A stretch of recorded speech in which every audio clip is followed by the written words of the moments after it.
I've read this message 1,000 times, um, including out loud to my wife. And obviously, it's not my words, but I think it's really important for people to hear it, hear the message.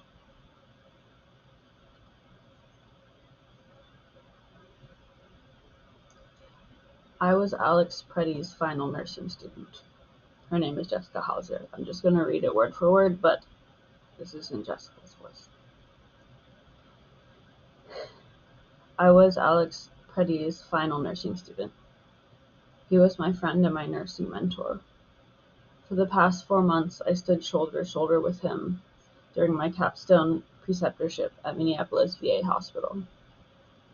There he trained me to care for the sickest of the sick as an ICU nurse. He taught me how to care for arterial and central lines, the intricacies of managing multiple IVs filled with life-saving solutions, how to watch over every heartbeat, every breath, and every flicker of life, ready to act the moment they wavered. Techniques intended to heal.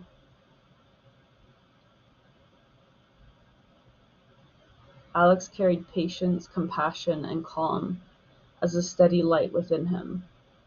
Even at the very end, the light was there. I recognized it in his familiar stillness and signature calm composure, shining through those unbearable final moments captured on camera. It does not surprise me that his final words were, "Are you okay?" Caring for people was at the core of who he was. He was incapable of causing harm. He lived a life of healing, and he lived it well. Alex believed strongly in the Second Amendment and in the rights rooted in our Constitution and its amendments. He spoke out for justice and peace whenever he could, not only out of obligation, but out of belief that we are more connected than divided, and that communication would bring us together. I want his family to know his legacy lives on. I am a better nurse because of the wisdom and skills he instilled in me. I carry his light with me into every room, letting it guide and steady my hands as I heal and care for those in need. Please honor my friend by standing up for peace, preferably with a cup of black coffee in hand and a couple pieces of candy in your pocket, just as he would. He would remind you that caring for others is hard work, and that we must do whatever it takes to get through those long shifts. Step outside with your dog, breathe in the world, hike or bike as he loved to do, and let yourself find peace in the quiet moments within nature. Stand up for justice and speak with those whose views differ from your own. Hold your beliefs with strength, but always extend love outward, even in the face of adversity. Take one step, no matter how small, to help heal our world. Through these acts, carry his light forward in his name, and let his legacy continue to heal.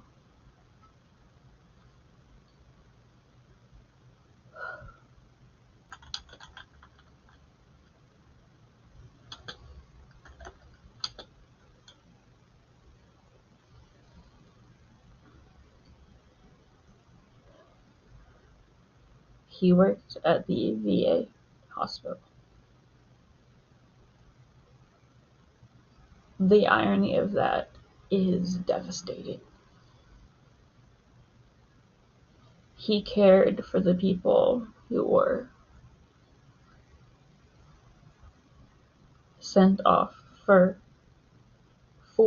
and to fight for our freedom, to fight for everyone's rights.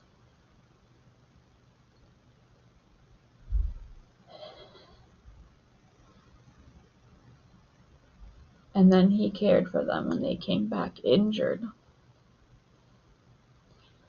Something the current administration has mocked from day one, including the last time.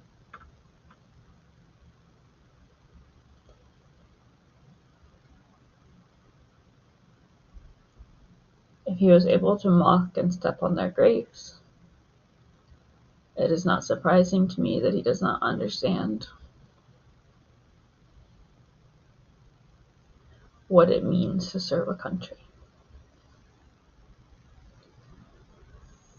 When I first saw this next video I'm going to share,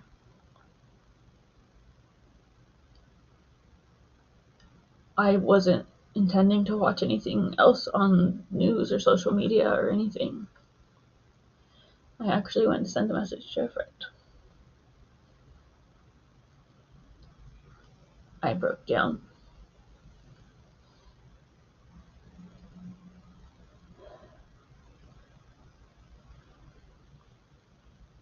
But this isn't about.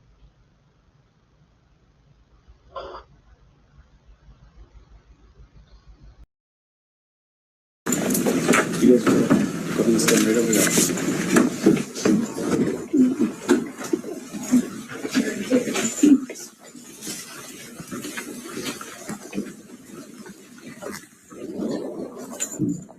Terrence Lee Randolph, March 30th, 1947, December 10th, 2024. Today we remember that freedom is not free. We have to work at it, nurture it, protect it, and even sacrifice for it. May we never forget and always remember our brothers and sisters who have served so that we may enjoy the gift of freedom. So in this moment, we remember and give thanks for their dedication and selfless service to our nation in the cause of our I freedom. clicked on the wrong In this video. solemn hour, we render them our honor and our gratitude.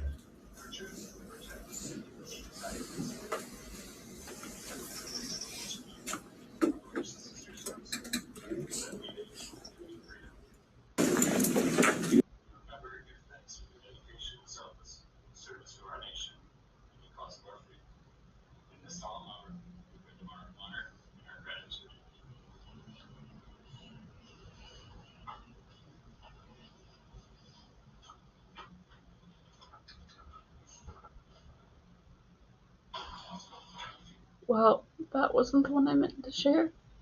I guess it just adds to the point.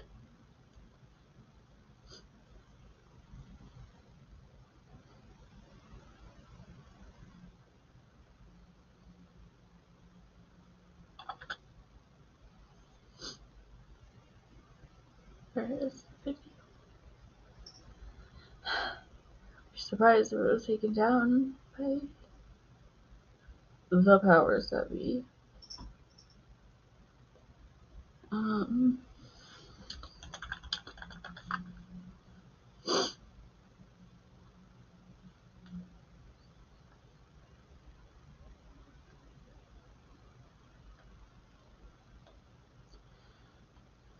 The video is not coming up, which is, like I said, telling on its own.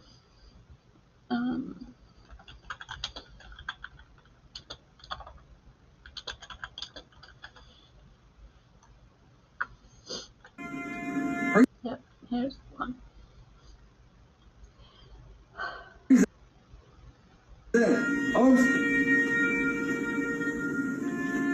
was the video. You'd think it'd be one of the first things that's popped up. There we go.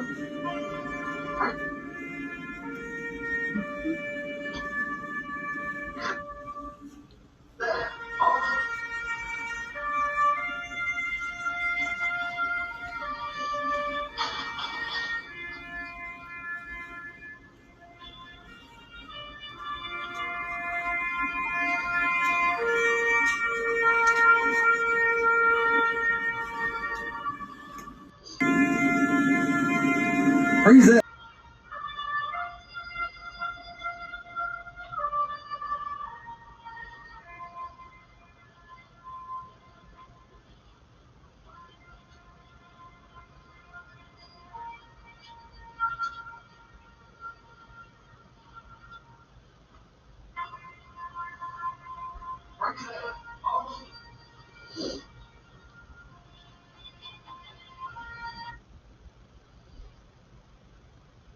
The fact that that isn't one of the first videos that came up, or the second or the third, should also be alarming.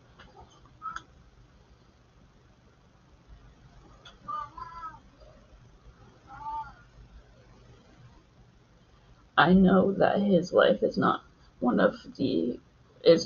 the first or obviously even second after Renee Good. Many people have died this year unnecessarily from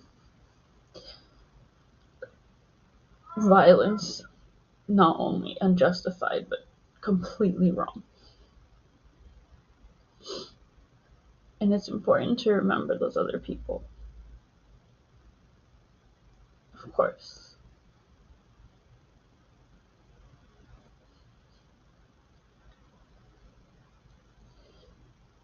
I took a moment to go back because we should know their names too. Apologize for any mispronunciation. Luis Gustavo Nunez Caceres, Geraldo Lunas Campos, Victor Manuel Diaz, Perede Bla, Renee Nicole Good, Luis Beltran Yanez Cruz, Heber Sanchez Dominguez, Alex Preddy. We're missing one. Someone else was killed.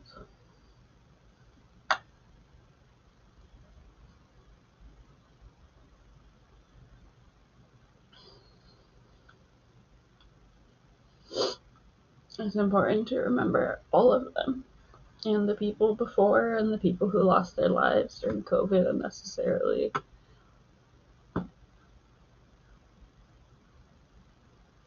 But I do think that this case, Alex Preddy's case specifically, might be a thing that can actually pull people out of the dissociation they have. The ones who said, thank God it can't happen here. And the problem with thinking that way is that that's horrible. Moral failing, while being shocked, while being disgusted and horrified, while understanding every transgression, every moral failing about it, it's very easy to say, this thing is horrible. Thank God it can't happen here. And the problem with thinking that way is that that's exactly how things happen here. You think it can't come, and you think it can't come by virtue of who you are or how things operate. And then when it's at your doorstep, you almost don't know what to do. Because I'm telling you, as someone who has lived in the U.S. my entire life and grew up around people who watched the rest of the world, watched coups, watched civil wars, watched all manner of horrific things, and watch people say, thank God that can never happen here. And then it starts to. And these people don't know what to do with themselves because the whole reason it wasn't happening here was because we just told ourselves that it couldn't. We told ourselves a lie to make ourselves feel better. The only way it can't happen here is if it actually can't happen here. The only way it can't happen here is through the action it takes to hold people accountable nonstop to where it can never happen here. The only way that it cannot happen here is if there's an understanding that it could happen here. You know? I don't want to see what happened in Minneapolis happen anywhere else. Anywhere else in the world, anywhere else in the U.S., but there needs to be an understanding of what is happening. We're all the way to science fiction now. We're all the way to the classics. We're living in some sort of like George Orwell excerpt. It's happening because you see the video. You can see the video from so many angles. And then you see the statements by the Department of Homeland Security. You see the statements by potentially the president. You see the statements by people, political pundits on Twitter. And they are telling you not to believe your eyes. They're lying in your face. That's not what you heard. The way these systems work is that you would think, at least, the way it's propped up is a three-tiered system, right? There's the person on the ground. There's the person you might actually come in contact with, and maybe they believe certain things, maybe y'all butt heads, right? Then above that tier is the actual politician, the politician that stokes them up. They blow the dog whistles that get this person to say the thing out loud. But then above that, even above the politician, is the person that pays the politician. The person that, if we're talking about a world of puppets and puppet masters, is actually pulling the strings. A person that you will never come in contact with, even though you will feel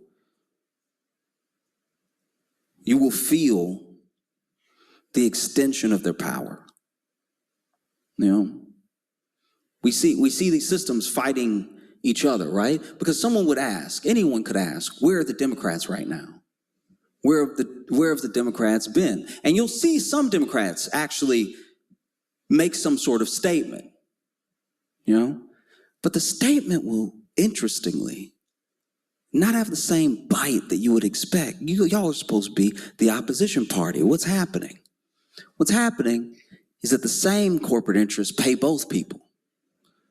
You know, there's one party that is a bit better at being an extension of those interests outwardly, openly, but the other party is paid to do nothing in the meantime. But make no mistake, both parties can be owned. It's why you should never, ever, you never put your faith in a party. You put your faith in people all the time. You never stop believing in people. People move those parties. Those parties don't mean anything. Parties don't believe in anything. It's the people in those parties that actually make action happen. There's no one party that has handled everything right throughout human history or any government, but there are people that use the momentum that they create through a party to affect change. You know, they'll have you fighting over scraps, over whose scraps these should be. Meanwhile, they've broken off a whole piece for themselves. And the politician's perfectly happy to let them because they've already been paid off. You have to trust in the people that you meet. You have to build community anywhere that you can. And when you build a community large enough, you have an entire network of people that you can trust. Because trust, when you see something like what's happening right now in the US, where ICE attacked that man. ICE attacked that woman that the man was defending. ICE took away his weapon, a weapon he wasn't using. It's on camera. You can watch the whole thing. ICE beat that man. They shot him several times.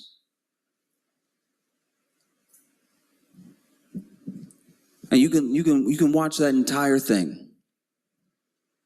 And maybe you can find some conscionable reason that this would happen, why everything hasn't gone awry. But I think if you can, then you might be a little bit too far gone.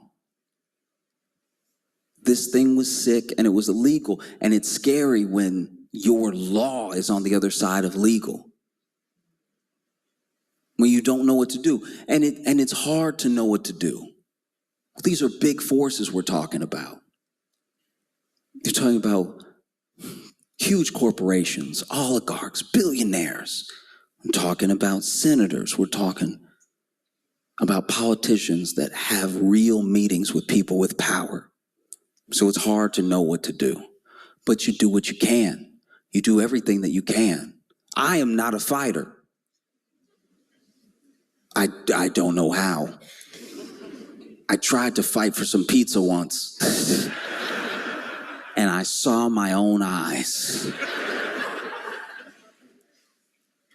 So maybe you're not a fighter. Maybe you organize. Maybe you're a connector. Maybe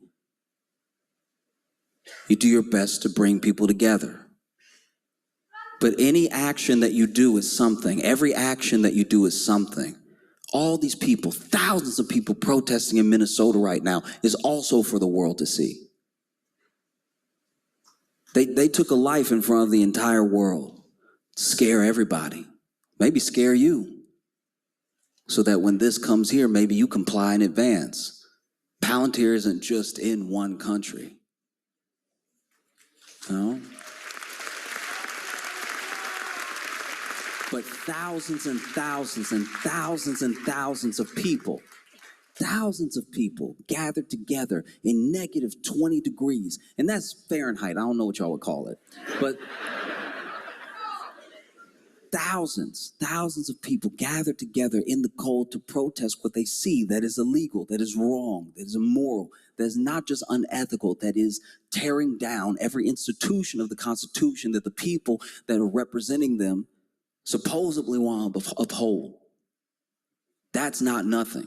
You see those massive numbers, and you see how you're not the only one who thinks something's going wrong. And when you're not the only one that thinks something's going wrong, you're not the only voice shouting for them to stop. And when you're not the only voice shouting for them to stop, you're not the only one rising up to make it stop. And when you're not the only one rising up to make it stop, you have an entire army of people behind you that support you, that have your back. Alex Preddy said, this is what's been said before he went to the protest, that he just wanted to make a difference. That's all he wanted. Trying to make a difference, standing in between someone else and more harm. That's something that's very brave to do. It's very scary to do. But it's what he could do. So he did it. Because now there is something that is on us. It's on every person that watches one of those videos. Alex wanted to make a difference. We decide if it makes a difference. All of us do. Everywhere. You may think to yourself, well, look, I'm just a person living in the UK. Don't know what I can do for the people in the US. You can let them hear your voice. You can let them know that you see what's happening, that no one's fooling you, that they have your support. You can make sure that what's happening there never happens here.